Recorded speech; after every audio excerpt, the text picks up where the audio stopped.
Hey, dude, how's it going, man? Hey, I'm good, man. How are you? A little nervous, dude. A little nervous.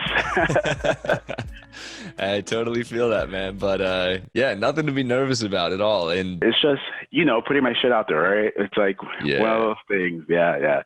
Dude, but real talk, man. Like, you gave me, like, a lot of confidence and a lot of, like, strength. And somehow, like, I've never heard another dude talk about, being molested and shit. And when I heard, I first saw you on TikTok, and I was just like, what the fuck?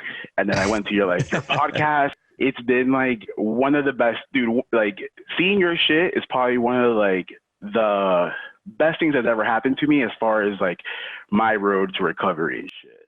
thank you so much for saying that. So glad to hear that it had that impact on you. I mean, that's like exactly why I wanted to do this stuff. And I know from my own experience how healing being open can be. And it's just the most encouraging thing to hear. And not even like, all right, obviously like hearing your voice, and it was just hearing other people as well, right? And one of the things that I guess a lot of people that have gone kind of through this experience is judge it based on the story they hear from the other person. Like, I'm like less fucked up than them. My story wasn't as big or whatever, but Yeah, we all go through the same shit no matter what, right? So totally. And I think that a lot of people feel oftentimes that their trauma is sort of invalid when they hear about the really extreme cases. And it's just the opposite, It's like no matter what you go through, the feelings that you have are valid. And just because somebody got more fucked up than you doesn't mean that you weren't affected by what happened to you. for sure, dude, for sure. That's like, I forget the name of the kid, right? That he was like really young, and he like got molested by his dad, and his friend also was in the same situation. And then dude, this must have been like the fourth one that you did or something Yeah, like it was that. Will Ogden. Yeah. Yeah. Dude, that was the first time I compared my shit to someone else and was like hearing him talk. I listened to the same shit that I would tell myself. Hearing his words, I heard him in me, or I heard myself in him, right? And I was just like, okay, like, get your shit out there, like.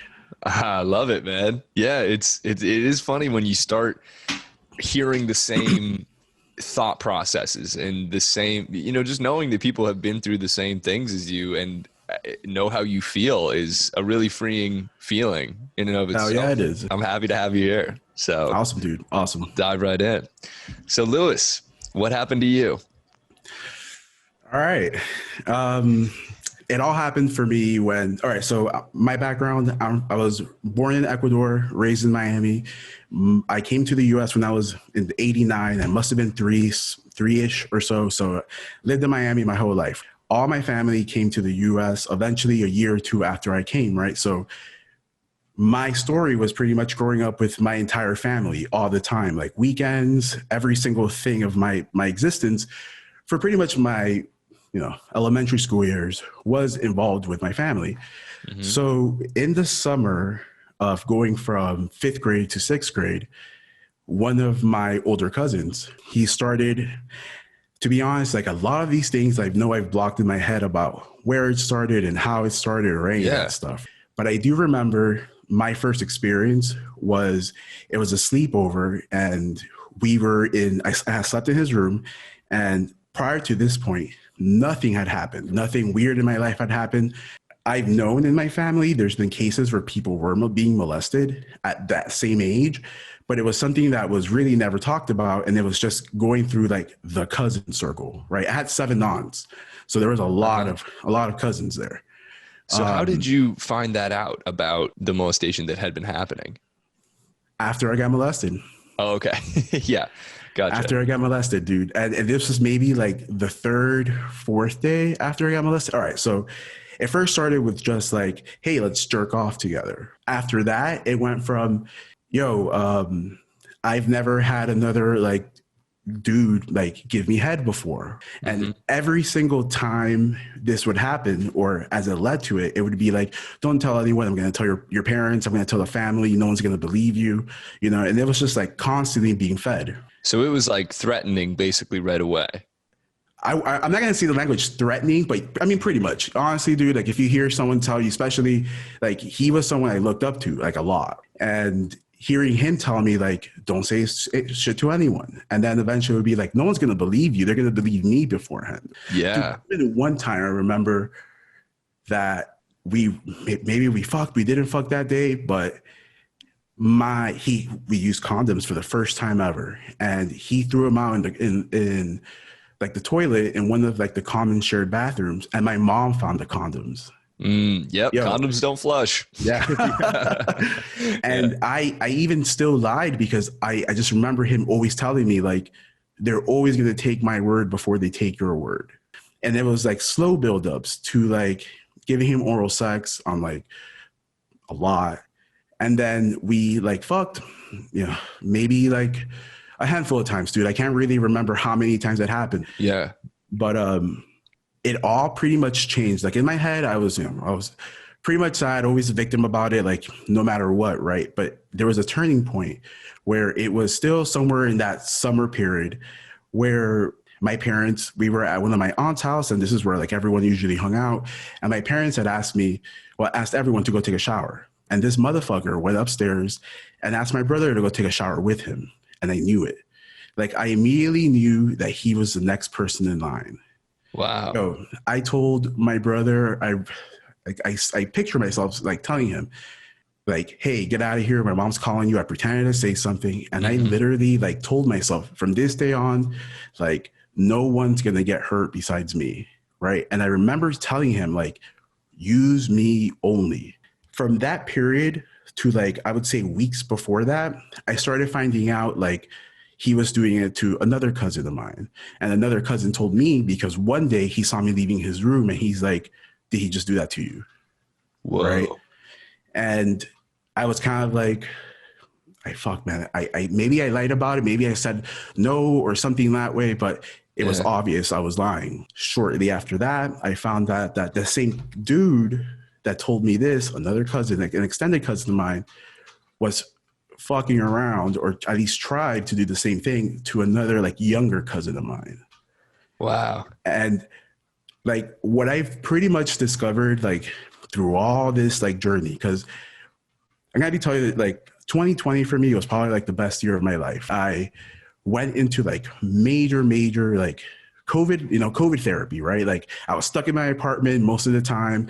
I was doing therapy once a week, and it was just like living in my own, like, trying to heal and stuff like that. It was just like my family was full of those type of secrets. No one talked about it. It wasn't something that anyone could say. As a matter of fact, even yesterday, I was talking to my sister, like, I was nervous about coming on here and like telling my story and how much of my own personal shit, like, I would give away. I have no problem with that, but more of like my family stuff, right? How much can I say? Like, I don't want to hurt anyone, right? Yeah. And she told me yesterday that one of my aunts and her were discussing like what happened to me. And I've never told my family, right? It's been like passed down because everyone talks and, like gossip, family gossip. Mm-hmm. I've only told my parents, and that was like last year. And some of my family members, as they were getting kids, I was like, make sure you stay away from this fucker. And somewhere down the line, he had told people that it was him at first that was fucking with me, but then it was all my fault afterwards. Like I was the dude that was like some bullshit, like, that I used to like go to his church and look for him. And I was just like, what the fuck?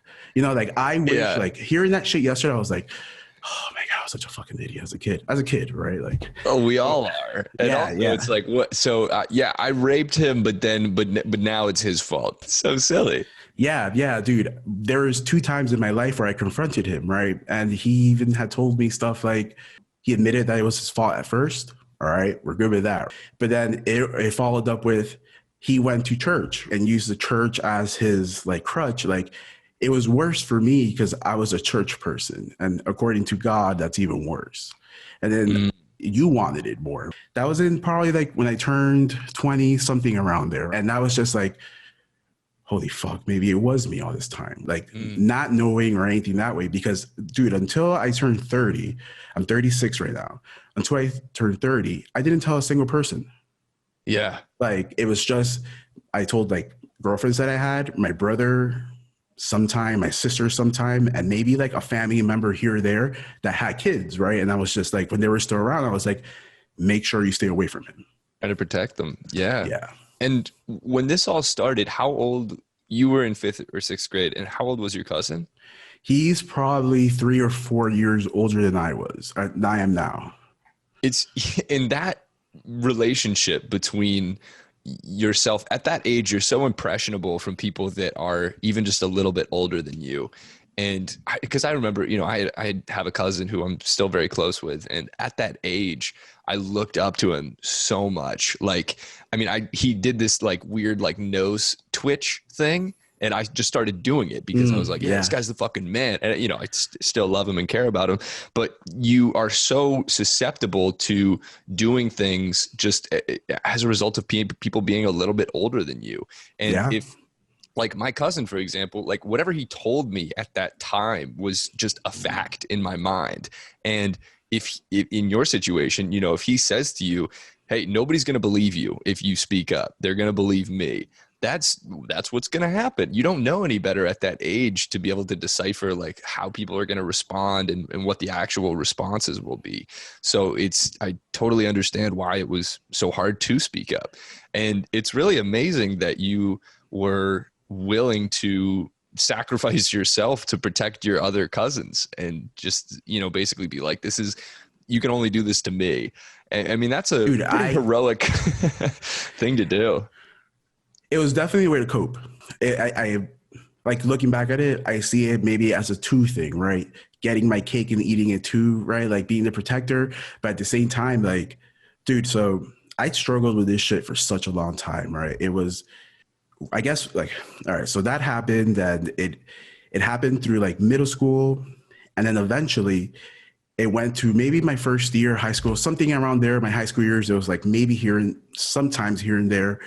But at that point, dude, it wasn't all him at that point, right? It was just like me seeking him. And that fucked me up so much, dude. Mm-hmm. Like, it was just this thing where I was just like, all right, so let me explain before I start. Yeah, sure. So during this whole, like when I was, was going through all this stuff, right?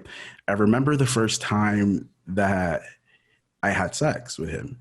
And it was just, don't say anything, like just thinking back, right? It was just like, put your pants down, here it goes. And I remember I went to the bathroom that day and I was crying and stuff like, fuck, this is the worst it's ever been. And I like looked myself in the mirror and I just like told myself, when you leave this bathroom and you touch the doorknob, open the door, nothing happened to you.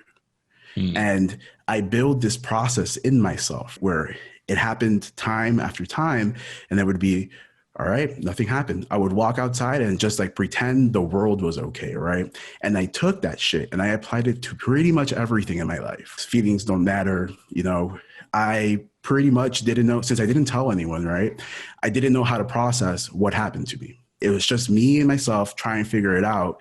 And a lot of the times I was getting someone blamed for the reasons things were going like against me. I blamed my dad for a long time. You weren't there to protect me, but I didn't even know that I was like mad at him. I just took the whole thing like, you're not supported for school. And I ran with it for such a long time. Like every single event in my life from that point that I like the doorknob thing was something weird happened to me, something bad happened to me.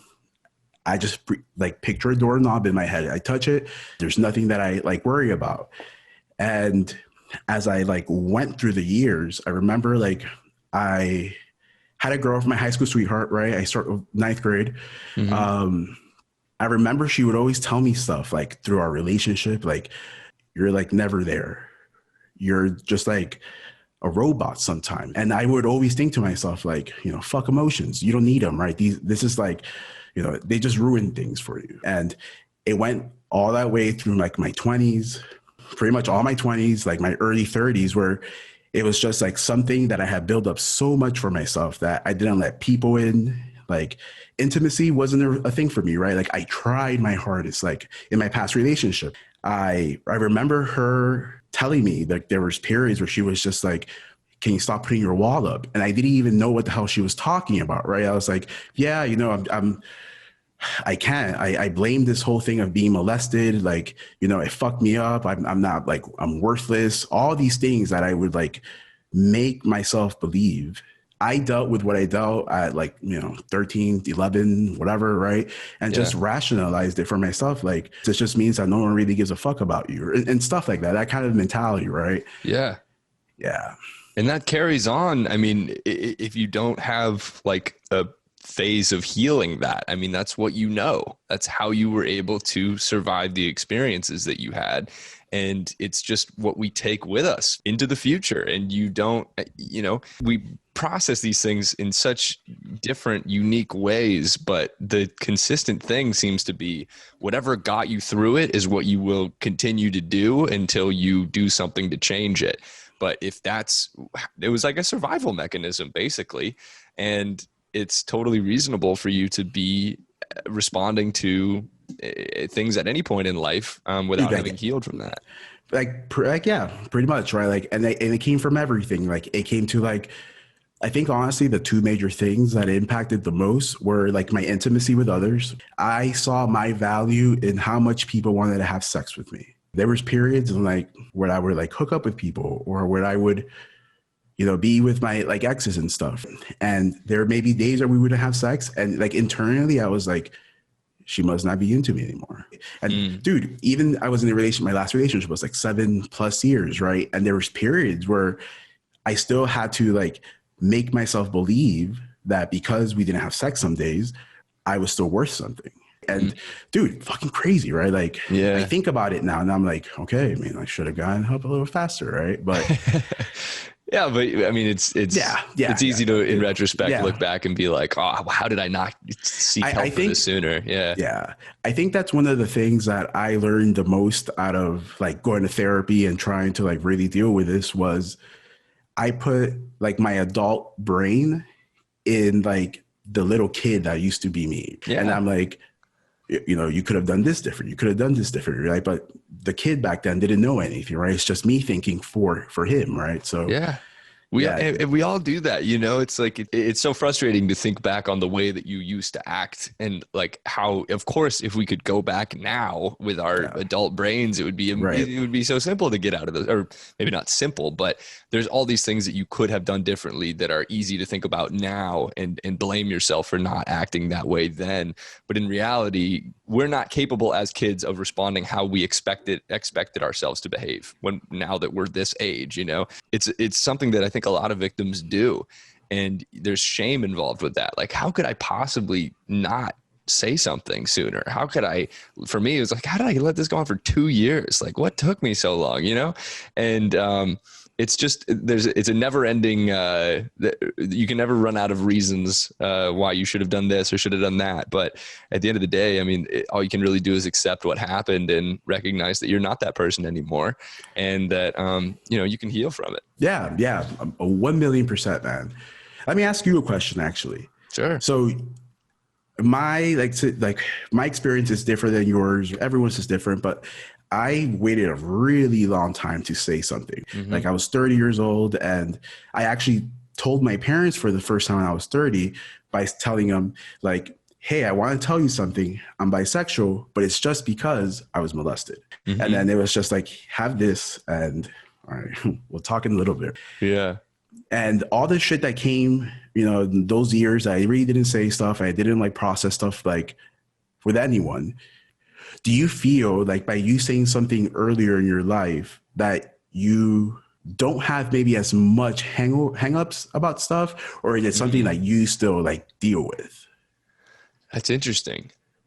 I don't know, because I don't know what it's like to hold on to it for many years. Mm-hmm. But I think that it's less about when you speak up. I mean, obviously the sooner you can speak up, the better. But I think it's less about that and more about when you're willing to accept what's happened and process and deal. Because, you know, I spoke up when I was 10, but that didn't mean that I was healing. You know, I spent, 12 years before I started doing stand-up about it, 13 years. And when I started talking about it, that's when I really began to heal. But for that time frame in between when I spoke up and when I started doing stand up, you know, there was no real progress in terms of healing myself. So I don't know if. Did you go to therapy, dude? I went to therapy when I initially told my parents, and I really didn't like it because I had just had to go to court, and I was so tired of talking about this thing, and I just didn't want to. And then I went to therapy about 9 months after I started doing stand-up when I was in New York. And I, you know, at that point I was super open about it, and I just came in like really hot on the first therapy session, and I was like, all right, like here's everything that happened to me and like where I'm at and stuff. And that therapist ended up saying like, hey, like you don't really need to be here. Like you found a way to process this that is working for you. And that's awesome. It was great. It's different for everybody, but I definitely am going to go back to therapy at some point because I think that I could benefit from it now more so. Because at that point I was still like, and I still am in like the stand-up high, you know, rush of doing this stuff and how good it feels. But I think that that feeling just really comes from speaking up openly about what happened to you, whether you do that in therapy, on stage, or just talking with family about it. You can get those feelings of healing just by putting it all on the table and not feeling like you have to repress anything or, you know. But to answer your original question, I really do think it just comes down to when you're willing to process what happened. Dude, that makes complete sense. All right. So I didn't tell my family, but I would tell strangers. I would tell strangers pretty much whatever they were able to hear. And like that made it easy what context? Like, God. You like just passing people on the street like, yo. Nah, dude, like I would be at a bar just like tipsy and blah, blah. Or people that were just, I don't know, just random people that I would talk to and just, you know, talk about life stuff. And then somehow, some way I got in there and just said stuff. It became easier to say the words out loud. Yeah. But dealing with it was still something I never really did until like last year, dude. Yeah. I feel like a lot of people who are at a certain, whatever age in their head seems like, oh, it might be too late to speak up. People can get trapped in that sort of arbitrary number that they've assigned in their head. And they're like, well, if I had done it earlier, then I would have been able to heal. But now it's like, it's too big of a part of me. I have too much stuff going on in my life. There's all these reasons that people come up with for not speaking up, but it's never too late. You know, it's like, it's the perfect time. Always. It's the perfect time to speak up if you haven't already. It really doesn't matter when. It really doesn't make a difference, dude. Like, you're right. Yeah. Right. Like, I've always I felt that I've been lucky enough to like where I work to be able to like get therapy and get it like really, really cheap. I don't know if it would have helped earlier in my life or whatever, but I feel like wherever I am right now is probably the best time for like me to like even start realizing all this stuff and everything else. Yeah. All right. So how I coped with this stuff, it was self-worth was nothing in my vocabulary, right? Like I just honestly believed that I was like a piece of shit. I felt like bad for myself. And why? Because you were always involved in this stuff. And that made me feel like I was his property, like at any point, dude. And there was something that I was like pretty scared in my 20s, like my 30s, my early 30s, was what if he like hit me up again? Dude, I was always terrified to be like, if he called on me, would I be able to like say no to him? Dude, I felt like a prisoner of his, and I was so fucking ashamed of it, dude. I don't think I was able to tell anyone this until maybe like last year. It was just that thing. And even though in my head, I was always like, no, fuck, you're not an idiot, right? You're not going to do this, right? There was still some doubt in my head, like, fuck, dude, like, what if? Yeah. That was always like a thing, definitely. I bet. And what was that experience like? Because you said it stopped when you were like going into high school, roughly. Yeah, yeah. So, were you guys still interacting like throughout life? Yeah, dude. That? He was part of my family, right? Like, it was slowly being separated as I didn't talk to you. Like, I wouldn't be around certain situations he wasn't around, or it was vice versa, right? Like, he like disconnected himself from the family, which like really helped out, right? Like me still being able to be there and not feel any kind of weird. But the days that he was there, it was pretty much all I thought about. Like, when is it going to happen? When is it going to happen? Yeah. How can you not? I mean, it's, yeah, it's a scary situation to be in. Yeah, dude, sure. 100%, man. And I really felt like I was his property, dude, for such a long time that it was just like, you're pathetic, you're pathetic, you're pathetic. And that's all I knew at that age. And that's all like, that was my truth at that age. So it was just something that I kept believing to myself, like all these years, dude. Having that like idea in my head that I became one, I was a survivor out of all this, right? Because eventually when I turned, I was getting older, I was like, maybe I didn't come out that fucked up, right? Like I've heard a lot of people leave the situation and they're like, have a lot of issues in their life and, things aren't going that bad for me. But it was just me lying to myself to make myself to cope with what the things that I didn't see back then, even if they were like straight up in my face, right? Like something like this, dude. I remember in 7th grade, I had my science teacher. When you have like sex week at school, right? And they talk about all this stuff. One of my teachers had said that having anal sex with a man, condom or no condom, you get HIV or AIDS. Whoa. And I remember I got it wrong on my test because I had put, basically I said, if you have sex with a condom, you're straight. And I got it wrong on my test. And I went into everyone left in the class and I went to tell him like, hey, I got this wrong. Are you sure? He's like, yeah, you have sex with a man, condom or no condom, you'll have AIDS. Dude. What? Seventh grade. I thought I had AIDS all the way until I took my first STD test. And when I got back my first STD test, I was like, that must be wrong. What? Your science teacher said that if you have sex with a guy, you'll get AIDS regardless of the circumstances. Yep. What do you know? Was that just like the standard teachings at the time? I don't know. I really thought about that, right? Like I was like, maybe it was a different time. Must have been late 90s, something around there. Maybe it was different. Stigmas and stuff like that were a lot worse back then, right? For sure. Yeah. But that's terrifying to find out that on top of going through all of this, now you have like what at the time would be a permanent ramification. Right, yeah. Right. A death sentence. Yeah. 100%, dude. I remember one day in 7th grade, I was like all in my head about it, right? Like it was something like I was helping cut a piece off a Christmas tree. Right. And I was just outside and I kept thinking to myself, I have a few days to live. I have to get all my orders, like all my things in order, right? Tell everyone that I love them. I went to the bathroom. I cried about it. I was like, nope, nothing happened. And I would leave, come back until I got so much that I couldn't hold into again. I would go to the bathroom and do my ritual of like, nothing's wrong with me. Like no one can see me cry. No one can see me like this or any of that stuff. Mm-hmm. Yeah. It's so hard when you feel like you can't express yourself, and when grabbing the door handle and being like, as soon as I go out this door, nothing happened.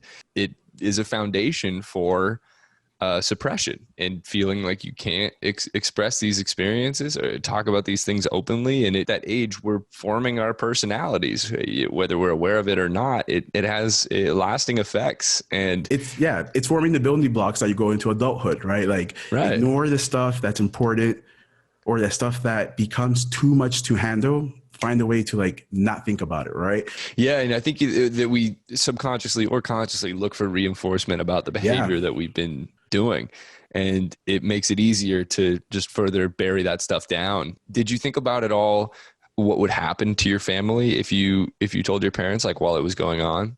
Like thinking about how my family was back then, my mom and dad would probably have hidden it, dealt with whatever had to dealt with the aunt that was in charge of him.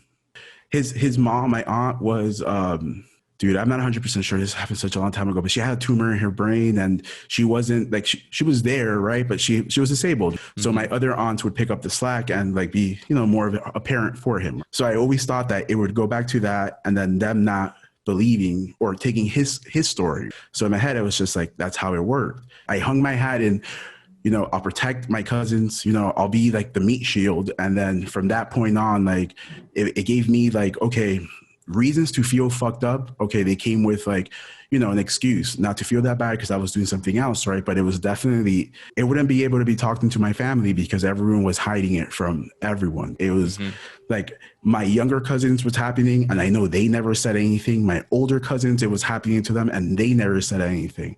It was just like within us, we kind of knew, and then it was just that. And was that all from all of your cousins, happening to all your cousins? Was that all from the same cousin?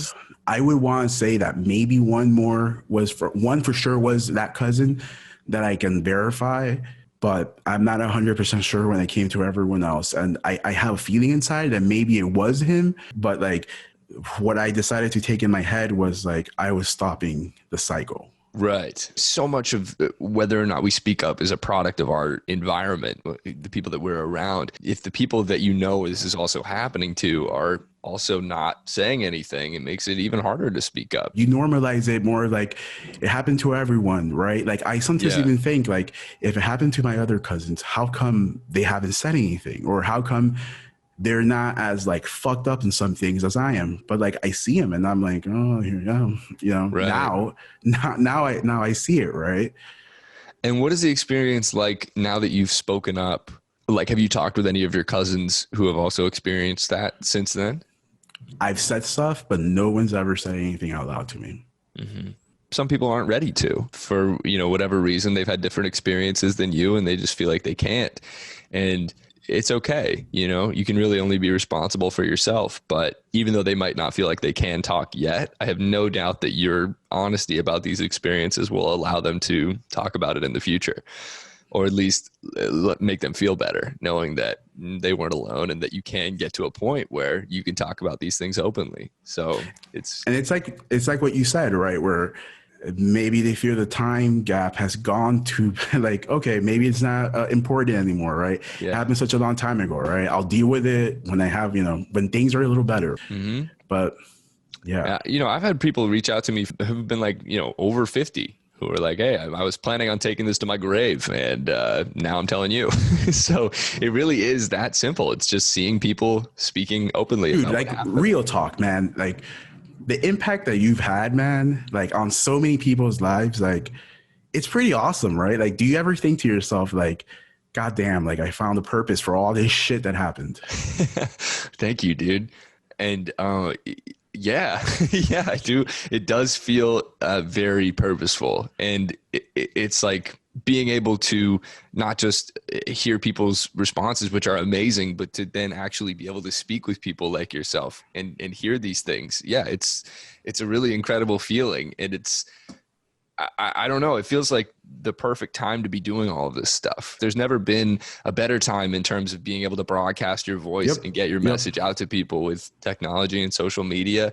And you think about the problem of child molestation, abuse in general has been happening for thousands of years.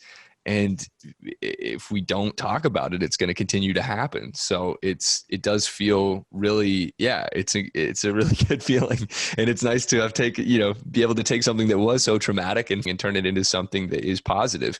And, you know, like every conversation feels good. This conversation feels great. Every time that you speak about it, it becomes easier to talk about. And that's why I encourage people to speak up, is it's like the first time is the hardest time. But you don't even realize that like you have the opportunity to turn this incredibly negative experience into something that can transform you into somebody who like you can really grow as a person. And rather than pushing this thing down and feeling like you just don't ever want to feel any of those feelings again, you know, you can really transform it into something that you're maybe proud isn't the right word. I'm not proud that I got molested, but I'm no longer ashamed. But it's like a weird badge, right? Like, yeah. You did it. At least you're coming out of it the right way, right? Like, yeah. When you say that 2020 was the best year of your life in terms of healing and everything, can you speak a little bit more about that and what the process has been like for you? It all started, right? It had to start with my last relationship. We were together for 7 and change years. We were engaged, and then we ended up breaking up. And with her, she would always tell me like, you know, you're not emotionally available, you're not like present and stuff like that. And I would understand what she was telling me, but it would always be more of a, I was molested. You know, it's hard for me to get these things, right? And she even told me once, like, stop making that shit an excuse. She didn't say in a bad way, but it was more of like everything that I didn't know how to heal, or I didn't know how to, like, the feelings that were going through me, I didn't really know how to express them, say them out loud, or even understand them. So a lot of it was just like, oh, I'll just like notch it up to like just being molested, right? And being like a fucked up person who's like worthless. Dude, I remember there was times when I was with her and I was like, you know, coming home drunk as fuck and just like crying to her and being like, why are you with me? I'm a piece of shit. I don't really matter. Stuff like that, dude. Stuff that I believe to my fucking core, you know? Yeah. So I'm in DC right now, and we went from like Miami over here, and there was kind of a transition period for the both of us. And we got here and we're like, okay, let's go find like help. We were already engaged. Let's go find a couples therapist, whatever. We found one, wasn't the best person, but she told us like, you guys are not working, split up. So we did just that. Right. Wow. Yeah. And the person who I like originally asked for like help for my girlfriend and I, or my ex-girlfriend and I, right? She was a specialist in emotionally focused therapy, which I thought, well, perfect, right? I don't know how to deal with my emotions and stuff. Yeah. And couples work, and this thing called EMDR. And the day that my ex left DC, 2 days later, 3 days later, this therapist calls me up, and she's like, hey, I have a spot available, and do you want to, like, you know, start therapy? So of course I did that. And it was like 2019. It was, maybe I did it a few times here and there where it wasn't always, I was like traveling for work, or there was just some type of excuse.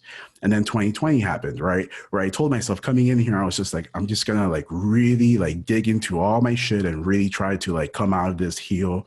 And EMDR is this type of treatment that you put like a light bar or something in front of you. You follow the light bar, there's like a clicking to it, right? So as you move your eyes, you kind of, I don't want to say you get into a trance, but with the help of a therapist, they can help you put you back into a traumatic experience. I dealt with this whole thing with my sexuality for such a long time because it was just like, I like women. I like, you know, I want to be with a woman, but I still don't get why I can get hard with a dude, right? Yeah. And that was just something that it really fucked with me for such a long time. Like, I'm pretending to be gay, whatever. I'm like pretending to be straight. I'm like really gay, but I don't really understand why I like women so much still, or whatever. I learned all this other stuff. And with EMDR, the first time I ever did it, it's kind of when I first learned to myself that I'm really not a piece of shit. It's kind of like, picture a time that you were getting molested. Can you see it? Can you like feel it? Can you remember the sounds that you heard around you? Can you remember I was wearing? And just following that light, dude, I was placed back in that situation. Wow. And it lets you deal with like trauma that's happened to you as like you're watching a movie, not the story that you created in your head, but more of what actually went on. And it just shifts to different things where you start thinking all these like things that like connect to that trauma. With my therapist one day, we were talking about, you know, not always being able to escape that feeling of like feeling worthless. So she told me, give me a time where you felt like you were like worthless with reason. There was this time it must have been 9th grade. My parents, I lived in an apartment building, and he lived a couple floors up with my grandmother, and he came to use the computer. In my head, it was just like, okay, things are going to happen. Okay, I can't believe I'm saying this shit. Okay. So then he's working on whatever the fuck he has to do. And I am like, the computer's like right here, and I'm probably like right there where that couch is, like just jerking off, hoping that he looks at me. Just like, you know, pay attention to me. Like, what the fuck? With my therapist, she's just like, picture yourself looking at him and you jerking off. And basically, it's like a movie, right? Where I was just standing on the side and being like, what's that feeling he's feeling like, right? Like, I'm not worth it. Why isn't he looking at me? Like, I'm pathetic for even trying to get his attention. Like, what the fuck is wrong with me, right? So going back to that in my head, and like, at least, like, dude, like the feeling of shame when I even talk about that is in my head as I was trying to like engage with that. My teenager was just jerking off there. Like, I remember just like looking at him from like visually, mentally a thing, right? And just making eye contact with him and just like breaking down because I felt so bad for him. Like you're like a loser looking at yourself, right? But I was talking about myself.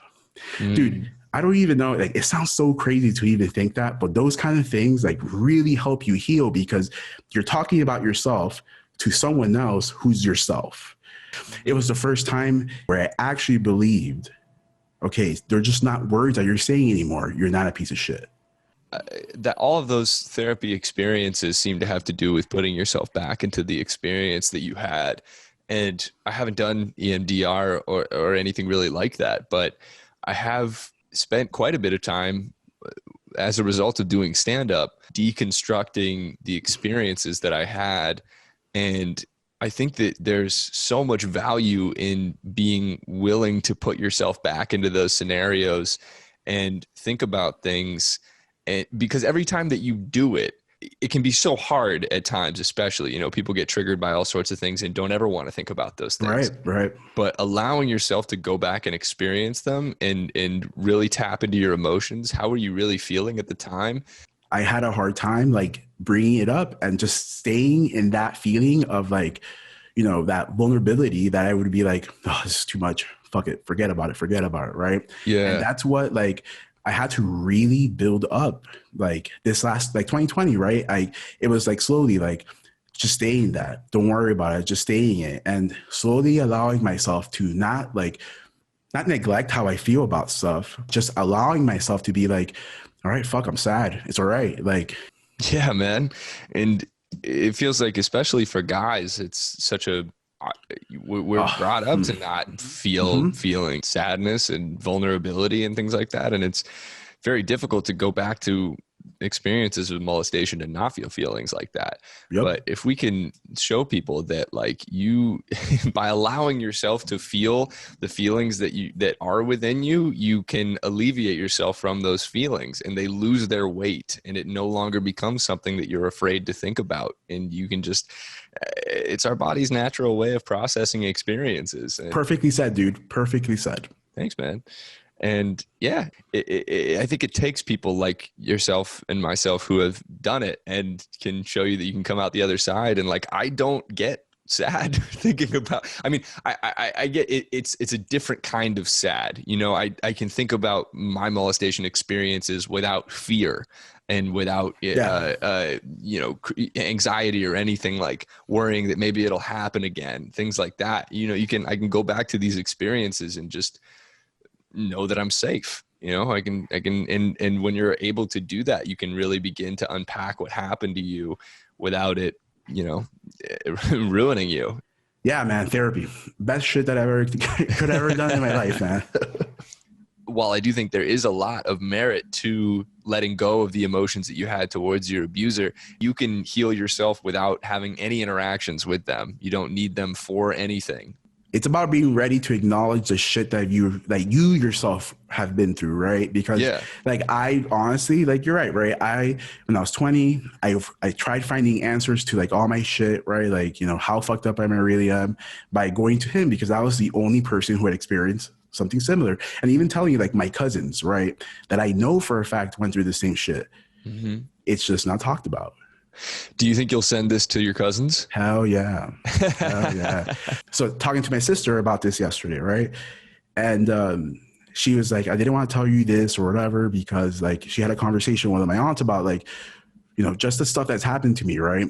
And one of my aunts, I said to her like, yeah, it was him in the beginning, but he, like myself, was also involved afterwards. He was kept looking for him and stuff. And like the fact that he got his story in there without, his truth became a truth for part of my family. I thought to myself, like, yo, I wish I would have said something sooner because now I have to like defend myself with my family, telling them like, hey, obviously I was involved afterwards because that's the shit that you get through when you go through this kind of experiences, right? It's like a Stockholm thing, right? Dude, like, I glorify that motherfucker, right? Like to me, he was like everything, right? Mm-hmm. Yeah. It's funny that in his mind, the fact that he started it, but then you were initiating it as if that would make it okay. Like Yeah, that yeah, doesn't make it nothing about that makes it all right, you know? yeah, But in his head, and again, because it's normalized within the family and he's been doing this to other cousins, it's like it becomes something that you can genuinely believe. And what a classic abuser thing to say. Yeah, well, he liked it, you know? What That a was classic like, abuser thing to say. Yep. yeah, man, that was I thought, because I would get boners while I was getting molested, and I thought, and I've done bits about this, but I thought that meant that I was gay. I thought that, I mean, that was enough for me to conclude that. And I also thought that if I spoke up, that the guy who molested me would be like, yeah, I did that, but he had boners. Yeah, He liked dude, it. I that's thought like, that was enough. that was like my existence back there, right? Like, fuck, I'm getting hard, right? And that was like a hard thing to explain to myself, right? Like, Yeah.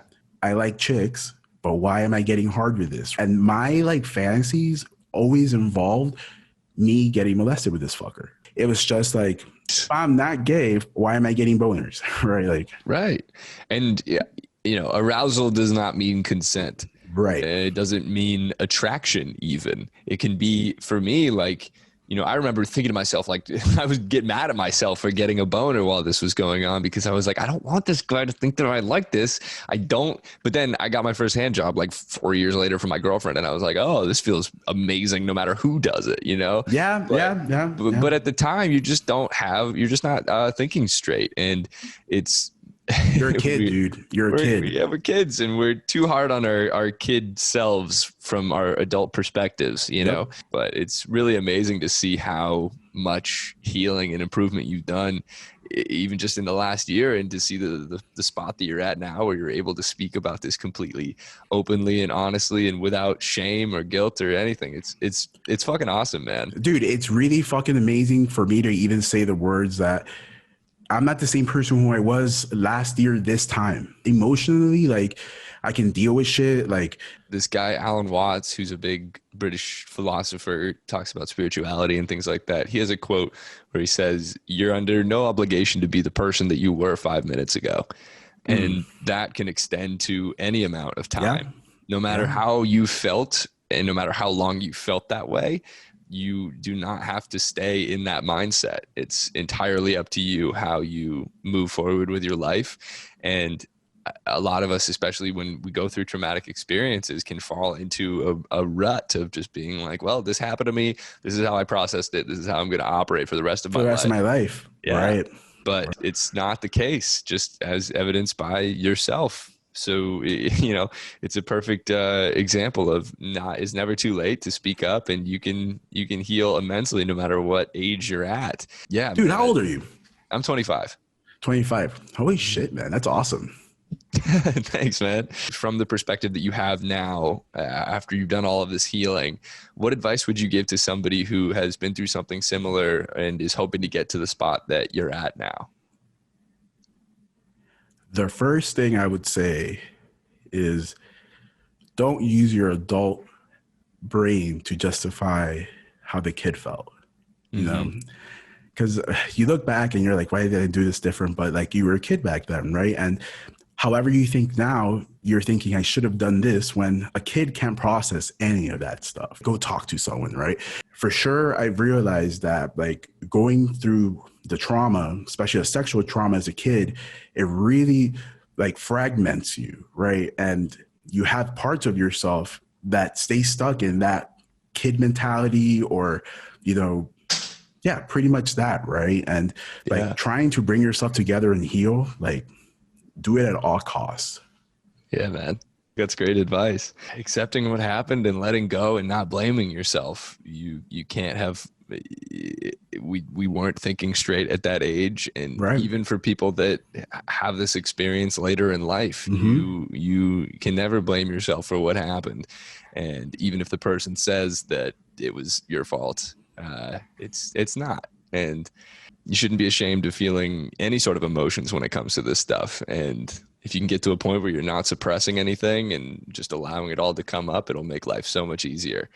I really hope, dude, like, like the kind of courage you gave me, dude, by hearing another dude talk about this stuff, and now I'm like talking to you about it, and it's gonna be like public information. Like, I just hope, right? Like, representation is such a big ass deal, right? And like hearing another male talk about his experiences makes me feel like, okay, I have a community, right, where I can be with someone.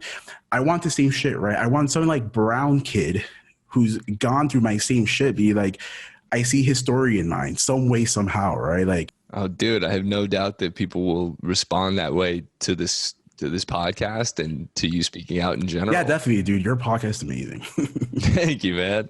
You never know who will be able to relate to your story. Right. A lot of people have cousins, you know, Yeah. and it's a lot more common than we can even imagine. So I can't thank you enough for coming on, and everything you said it's just the best feedback to hear. And thank you so much for doing it. Yeah, man. Thanks, man. Thanks. This is, dude. Thank you. Yeah, man. Now I'm gonna go out.